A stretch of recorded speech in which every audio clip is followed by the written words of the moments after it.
Cavalcante, senhores senadores, senhores ouvintes da Rádio Senado, telespectadores da TV Senado, senhoras e senhores aqui presentes. Causou-me perplexidade a notícia de que o governo brasileiro está importando milhões e milhões de litros de álcool anidro, que é um subproduto do milho, dos Estados Unidos. No começo desse ano, foram descarregados no porto de Itaqui, no Maranhão, cerca de 100 milhões de litros do produto. De acordo com informações oficiais, isso é apenas o começo. O governo, para estimular mais ainda a importação dessa commodity, desonerou de impostos, ou seja, o PIS e o COFINS, as compras do etanol no exterior. As razões pelas quais o governo brasileiro alega estar procedendo desta maneira envolve a questão do preço. O produto americano é abundante e subsidiado, portanto, extremamente competitivo no mercado internacional. Por isso, senhor presidente, teme-se que se esteja consolidando um modelo de negócios que, certamente, poderá prejudicar no futuro aquilo que um dia foi uma das mais criativas contribuições brasileiras à tecnologia bioenergética para o mundo. A verdade é que o governo parece não saber o que fazer com esse tema espinhoso. Segue-se, mais uma vez, a política de empurrar com a barriga, adotando medidas corretivas sem ir ao cerne do problema. Muitos devem estar lembrados quando, anos atrás, o senhor presidente Lula transformou a produção do álcool de cana-de-açúcar num momento de redenção nacional, transformando esse assunto numa peça gigantesca de propaganda, propalando que o Brasil dava um grande exemplo para todo o mundo ao produzir um combustível alternativo, autossustentável e ambiente correto.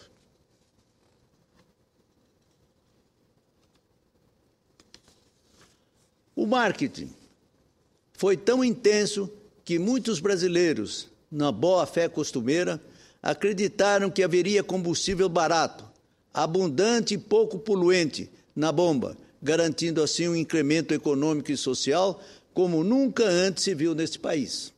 Infelizmente, descobre-se agora que tudo se tratava de mais uma bravata populista. E foi assim que, a partir de 2003, começamos a produzir carros flex, que atualmente são abastecidos preferencialmente com a gasolina, pois o preço do álcool, como se sabe, não compensa. Mesmo assim, em poucos anos, a quilometragem rodada por veículos que podem também ser movidos a álcool ultrapassou ao da gasolina. Ou seja, se houver bons preços na bomba, os consumidores poderão passar a optar pelo álcool, mas isso não será difícil de acontecer isso será difícil de acontecer por causa da política errática do governo, que está atado à camisa de força do uso de combustíveis fósseis altamente poluidores. E assim estamos negligenciando o fortalecimento de uma matriz energética ambientalmente vantajosa, que lá na frente até poderá crescer, embora correndo o risco de acabar dando vantagens para a economia americana, porque eles podem dominar, antes de nós, esse mercado promissor. Ao invés de nos prepararmos para o uso do álcool de cana-de-açúcar, podemos, caso não alteremos o rumo das coisas com medidas concretas, acabar estimulando o consumo de álcool de milho dos Estados Unidos. Isso não seria um absurdo, pergunto eu? Pelos dados mais recentes, atualmente cerca de 60% dos veículos brasileiros são flex. Em 2020, eles serão quase 90%. Mesmo assim, como eu disse, a maioria dos consumidores prefere abastecer seus veículos com gasolina por causa do preço. Paralelamente a essa realidade, o setor sucroalcooleiro vive um processo de crise de alta complexidade. São inúmeros os gargalos que afetam a indústria sucroalcooleira. Mesmo sendo o primeiro produtor mundial de cana-de-açúcar, apresentando a produção e demandas crescentes, o setor vive uma crise sem precedentes. Entre os anos de 2011 e 2012, mais de 30 usinas foram fechadas. As dívidas do setor somam mais de 45 bilhões de reais. Aproximadamente, um terço do setor passa por dificuldades dramáticas. Grandes grupos empresariais, majoritariamente internacionais, ressalto, com pleno acesso a capital, representam 36% do setor. Grupos nacionais com excelente performance e endividamento adequado representam 29%. Mas grupos em recuperação com elevada alavancagem, relação entre a rentabilidade e o endividamento, somam 16%, enquanto 18% dos grupos não têm mais condições de recuperação, tendo necessidade de passar por processo de fusão ou aquisição. A falta, senhor presidente, a falta de definição de políticas do governo para biocombustíveis, porém dificulta os processos de fusão, o que poderia representar uma saída financeira para o setor.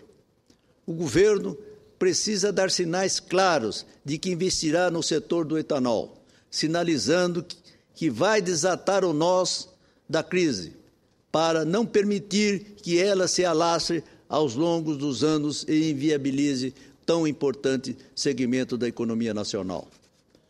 O grande problema foi a política restritiva praticada com preços da gasolina, que dificultou ainda mais a solução do setor sucroalcooleiro.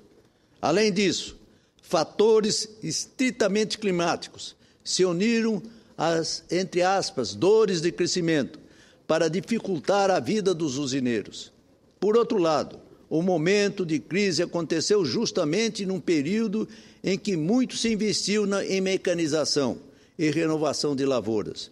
Ou seja, consumiram fatores negativos demais no momento histórico.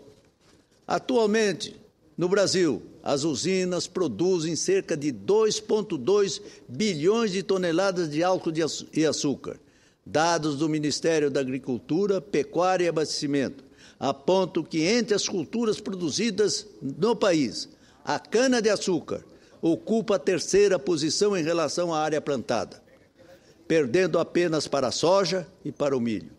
Mais de 90% desses produtos saem da região centro-sul de nosso país. Meu estado, Mato Grosso do Sul, produzirá este ano 41 milhões de toneladas de cana-de-açúcar, um índice 11% superior ao ano passado. Ocupamos a 5ª posição na produção de álcool do país e a 7ª posição na produção de açúcar. Mesmo assim, senhoras e senhores senadores, tivemos uma frustração na safra por conta da estiagem que reduziu em cerca de 4% de nossa produção. O setor sucroalcooleiro foi responsável por movimentar aproximadamente 2% do PIB nacional e por 12% do PIB da agricultura no Brasil. Estima-se que emprega cerca de 4,5 milhões de trabalhadores. Mesmo com números superlativos, o setor vive problemas permanentes. O Brasil criou o Proálcool há mais de 40 anos e até hoje não estabeleceu uma política consolidada que fosse pautada pelo planejamento estratégico eficiente. Ainda vivemos a era do improviso e da inconstância. De acordo com especialistas que tive a oportunidade de ouvir, um passo importante seria dissociar a produção do álcool e de açúcar. Com isso, conseguiríamos romper com o jogo dos preços internacionais, impulsionando a produção nacional de etanol. Outro grave problema, senhor presidente, senador Mozarizo Cavalcante, é que nos últimos anos os governantes agem mais motivados pelas jogadas de marketing do que pela organização estratégica de longo prazo. Todos os estudos mostram que o etanol brasileiro poderá ser combustível do futuro, Mas, para isso, temos que desenvolver políticas bem formuladas de fortalecimento do setor. Caso contrário, a importação do etanol americano poderá se consolidar e dominar paulatinamente o mercado brasileiro. Não se trata aqui de fazer um alerta de viés meramente nacionalista. Compartilho da opinião publicada recentemente pelo ex-secretário do Meio Ambiente do Estado de São Paulo, senhor Chico Graziano, que demonstra, com uma lógica inquebrantável, as vantagens da produção de etanol de cana-de-açúcar em comparação com o mesmo produto originário do milho. Vou relatar aqui, senhor presidente, um trecho do artigo, aspas, na média, 1 hectare plantado com cana gera 7.200 litros de etanol. Com milho, a mesma área produz apenas 3.100 litros, portanto, a metade. Disse mais o jornalista consagrado Chico Graziano. Em 2009, a Agência Ambiental dos Estados Unidos divulgou parecer comprovando que o uso do etanol de cana como substituto de gasolina permitiria a redução de 44% nas emissões de gases estufa. Com milho, cairia apenas para 16%. Ou seja, tudo conspira em favor do Brasil. Senhoras e senhores senadores, precisamos repensar essa questão de maneira séria e consistente. O Brasil está mantendo baixos os preços da gasolina e do diesel para segurar artificialmente a inflação. Além disso, está adicionando cada vez mais álcool anidro na gasolina para segurar o preço. Ao lado disso, o produtor vê o preço de seu produto esmagado, perdendo competitividade, fazendo optar pela produção cada vez maior de açúcar, por causa dos preços internacionais. Assim, promove uma brutal redução na oferta, fazendo com que os custos aumentem, desestimulando a produção, gerando uma cadeia de prejuízo às usinas, que são obrigadas a fechar ou se endividarem estratosfericamente. Essa é a realidade absoluta. Com isso, não se forma estoque regulador para garantir abastecimento normalizado em períodos de estiagem ou de entre-safra. O projeto de criar uma matriz energética de biocombustíveis vai deixando de ser prioritário, à medida que o governo decidiu apostar suas fichas nas descobertas de petróleo do pré-sal, deixando assim o etanol em segundo plano. Considero isso um grave erro. Mas, senhor presidente, o assunto é complexo e demanda estudos apurados. Acho importante levantar aqui esse tema, chamando a atenção para os equívocos que o governo está cometendo nesta área. Não podemos ignorar que o etanol e a energia elétrica cogerada com queima de bagaço da cana-de-açúcar ocupam uma larga fatia da matriz energética nacional. Da mesma forma, com as atuais instituições públicas fazem com as outras fontes que compõem aquela matriz energética, esse setor não pode ser tratado como um setor econômico convencional. Em resumo, senhor presidente, o fator determinante do mercado do etanol é a oferta. É preciso estocar uma grande parte da produção, de modo a permitir a manutenção da oferta no período de entre-safra, quando as fábricas estão paralisadas. Tal situação em que o volume anual da produção é dependente da dimensão dos canaviais e não dos sinais de preços dos mercados, e na qual existe uma enorme distância entre o segmento que produz e de seu cliente final.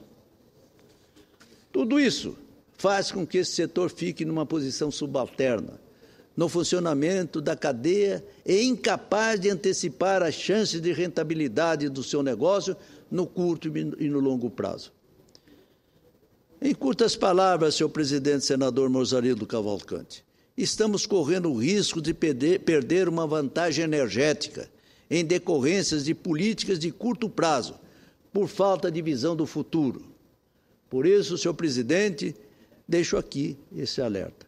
E desejo também, ao finalizar, ressaltar que nos próximos dias 19, 20 e 21 do mês de março, a FamaSul, Federação da Agricultura de Mato Grosso do Sul, e outras importantes entidades do setor produtivo do meu estado, irá realizar em Campo Grande, capital do meu estado, Mato Grosso do Sul, um encontro sul-cocoleiro, ocasião em que serão debatidas assuntos importantes para o setor e que poderão constituir ao governo da República um alerta para a atenção desse setor da economia brasileira tão importante para a nossa balança comercial e também para atendimento das necessidades básicas da alimentação dos brasileiros.